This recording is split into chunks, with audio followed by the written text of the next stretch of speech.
अस्सलाम वालेकुम एवरीवन। उम्मीद है आप सब खैरियत से होंगे। आप देख रहे हैं मेरा YouTube channel science teaching zone. आज के लेक्चर में हम डोमेन यूकैरिया के सैलिएंट फीचर्स को एक्सप्लोर करेंगे। इस डोमेन में वो तमाम ऑर्गेनिजम्स शामिल हैं जो ट्रू न्यूक्लियस और मेम्ब्रेन बाउंडेड ऑर्गेनेलिज रखते हैं। तो चलिए शुरू करते हैं और देखते हैं कि इस डोमेन में कौन कौन से किंगडम्स आते हैं और उनकी खसूसियात क्या हैं। जैसा कि आप जानते हैं कि हमने पहले 3 डोमेन्स को डिस्कस किया है। हमारे पास वो डोमेन बैक्टीरिया, डोमेन आर्किया और डोमेन यूकैरिया थी।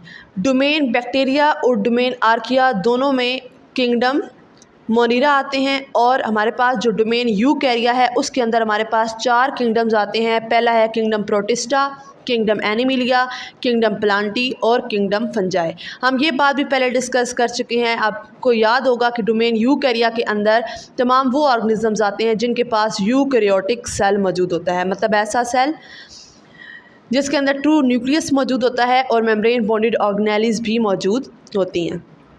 अब one by one in kingdoms और उनकी कुछ जनरल करैक्टरिस्टिक्स को डिस्कस करते हैं। सबसे पहले हमारे पास आता है किंगडम प्रोटिस्टा। किंगडम प्रोटिस्टा क्या है? यूकैरियोट्स ऑर्गेनिज्म रखता है और इसकी अगर सेलुलर ऑर्गेनाइजेशन की बात की जाए तो इसमें कुछ हमारे पास यूनिसेलुलर होते हैं, मतलब एक सेल पर मुश्तमिल होते हैं। कुछ कॉलोनियल होते हैं, मतलब वो कॉलोनीज़ बनाकर इकट्ठे होकर सेल रहते हैं। कुछ फिलामेंटियस होते हैं, मींस कुछ लंबी चेन बनाकर रहते हैं। और कुछ हमारे पास सिंपल मल्टी सेलुलर प्रोटिस्ट होते हैं। सिंपल मल्टी सेलुलर प्रोटिस्ट से मुराद ऐसे हमारे पास प्रोटिस्ट होते हैं जिनके अंदर मल्टी सेलुलर सेक्स ऑर्गन्स मौजूद नहीं होते।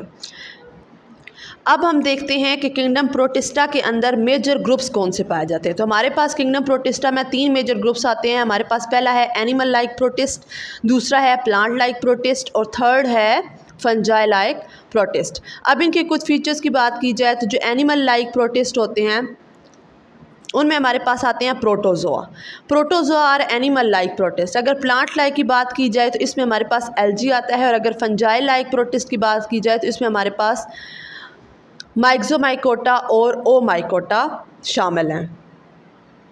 उसके बाद जो एनिमल लाइक प्रोटिस्ट होते हैं ये यूनिसेलुलर होते हैं और हेटेरोट्रॉफ होते हैं, मतलब एक तो ये एक सेल पर मुश्तमिल होते हैं और दूसरा ये अपनी खुराक भी खुद तैयार नहीं करते, प्लांट्स पर ये इन्हिसार कर रहे होते हैं। जबकि प्लांट लाइक जो प्रोटिस्ट होते हैं उनके अंदर प्लांट की तरह सेल वॉल भी मौजूद होती है और ये ऑटोट्रॉफिक होते हैं, मतलब अपनी खुराक खुद फोटोसिंथेसिस के अमल के ज़रिए बनाते हैं। और इनकी जो सेल वॉल होती है वो किससे मिलकर बनी हुई होती है? बिल्कुल पौधों की तरह सेलुलोज से मिलकर बनी हुई होती है।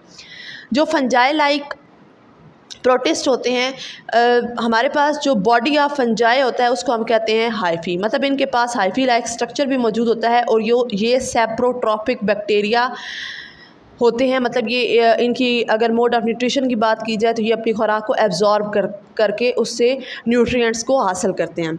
नेक्स्ट बात करते हैं इनकी एग्जांपल्स की। तो एनिमल लाइक प्रोटिस्टा में हमारे पास एग्जांपल आ जाती है पैरामीशियम की, ओमेबा की, प्लाज्मोडियम की और ट्राइपोसोमा की आ जाती है। प्लांट लाइक प्रोटिस्ट में हमारे पास जुगलिना और डायटम्स की एग्जांपल आ जाती है और फंजाई लाइक प्रोटिस्टा के अंदर हमारे पास स्लाइम मोल्ड्स और वाटर मोल्ड्स की एग्जांपल आती है।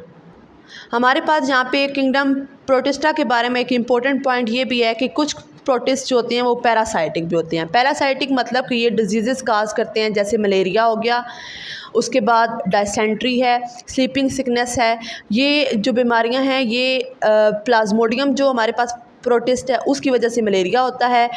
एंटामोएबा हिस्टोलिटिका जो है वो डायसेंट्री काज करता है और टेरिपोसोमा हमारे पास स्लीपिंग सिकनेस, मतलब जो अक्सर औकात लोग कोमा में चले जाते हैं जिनकी स्लीप डिस्टर्ब हो जाती है, ये हमारे पास पैरासाइटिक फंजाई इन डिजीज़ को काज करते हैं।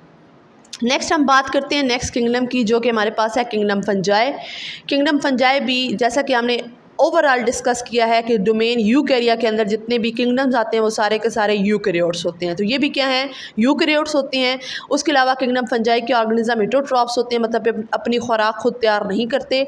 अगर इनकी सेलुलर ऑर्गेनाइजेशन की बात करें तो ये यूनिसेलुलर और मल्टी सेलुलर होते हैं। उसके बाद इनकी जो सेल वॉल होती है वो काइटन से मिलकर बनी हुई होती है। उसके अलावा इनके मोड ऑफ़ न्यूट्रिशन की बात करें तो इनका एब्जॉर्प्टिव मोड ऑफ़ न्यूट्रिशन होता है, मतलब ये किसी भी सब्सटेंस पे, किसी भी स्ट्रक्चर पे अटैच होती हैं और वहाँ से न्यूट्रिएंट्स को एब्जॉर्ब कर लेती हैं। इसमें एग्जांपल की बात करें तो हमारे पास मशरूम्स, रस्ट, स्मट और मोल्ड्स आ जाते हैं। अब हम बात करते हैं किंगडम फंजाई के कुछ मेजर ग्रुप्स के बारे में। तो हमारे पास हमारे सिलेबस के अकॉर्डिंग यहाँ हमारी बुक में 3 मेजर ग्रुप्स डिस्कस किए गए हैं। एक हमारे पास है ज़ाइगोमाइकोटा, उसके बाद है एस्कोमाइकोटा और उसके बाद है बसीडियोमाइकोटा। जैसे मैंने आपको पहले भी बताया है कि जो बॉडी ऑफ फंजाई होती है उसको हम क्या कहते हैं, हाइफी कहते हैं।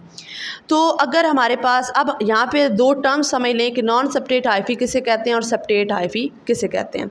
सेप्टेट हम मतलब अक्रॉस वॉल को कहते हैं। अगर हमारे पास जो बॉडी ऑफ माइसीलियम है उसके दरमियान क्रॉस वॉल्स मौजूद हों तो उसे हम सेप्टेट हाइफी कहते हैं। अगर वो बिल्कुल इस तरीके से मौजूद हो, ऐसे ही उसके अंदर न्यूक्लियस सेल मौजूद हैं, तो उसको हम क्या कहते हैं, नॉन सेप्टेट हाइफी कहते हैं। तो ज़ाइगोमाइकोटा के अंदर क्या होता है, नॉन सेप्टेट हाइफी मौजूद होते हैं। और इसके एग्जांपल में हमारे पास आता है राइजोपस। राइजोपस हमारे पास ऐसे फंजाई होते हैं जो अगर हमारी जो ब्रेड होती है या फ्रूट होती है उसको ज़रा सी भी नमी लग जाती है तो उसके अंदर ये उसके ऊपर ये ग्रो कर जाते हैं।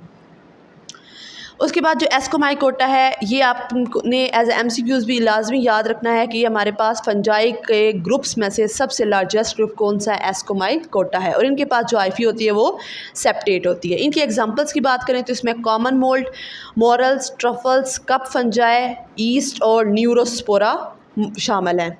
बसीडियोमाइकोटा की बात करें तो ये भी क्या होते हैं, सेप्टेट हाइफी इनके पास होते हैं। और इनके एग्जांपल में रस्मट, mushrooms, toadstool, puff balls, jelly fungi और शेल्फ फंजाई आते हैं।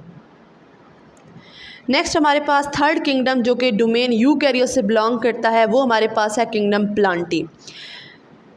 किंगडम प्लांटी के अंदर तमाम पौधे शामिल हैं और उसके अलावा ये बाकी तमाम डोमेन यूकैरिया के किंगडम्स की तरह यूकैरियोट्स होता है और ये मल्टी सेलुलर होते हैं। उसके अलावा ये ऑटोट्रॉफिक होते हैं, मतलब ये फोटोसिंथेसिस के प्रोसेस के ज़रिए अपनी खुराक खुद तैयार करते हैं।